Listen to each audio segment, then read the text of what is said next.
voina chuan guitar lesson thar kan zir ho lenga voina kan zir ho le tur chu lil KIKI an AWM ti hla sakha gitara Perhdan kan zir ho le don ani hela hi din kan langa asanga G anyama E minor a hian B minor ti point of theo ya kan me chuan a hrui chung pahnih kha kunjung puin kan han miu tango kan ti ari tura kan vengang menat pongai lewa zoite ai kunjung puian nga khani mai yo chuan ti point kan met dono B minor kha fret ni na khan fifth string metanga third string met lenga first string fret ni na vek a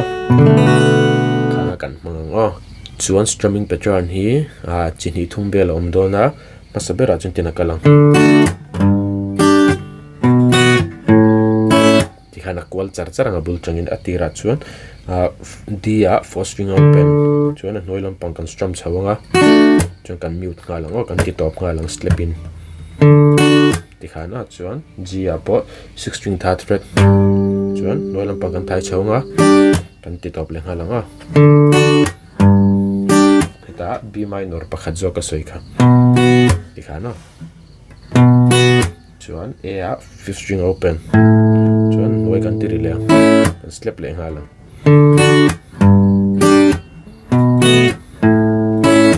ti kha kan strum ang chuan strum down pakhat le tu ten kan strum ang down down up down up ti khan down down kan tianga D a khan G kan du khan up down up ti khan kalanga B minor a po down down A a up down up ti khan a strumming pattern kha chu down down up down up ang khani chuma down down up down up down down up down up ti khan kan strum ang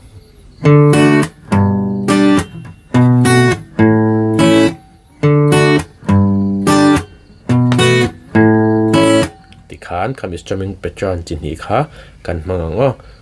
du le nang mani pon khai nal zogin shet chunin mang thei tho ti kan shedon nia chuan a hlan en karam play mil lenga uluk dan lo ngai thlale cheu don nia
I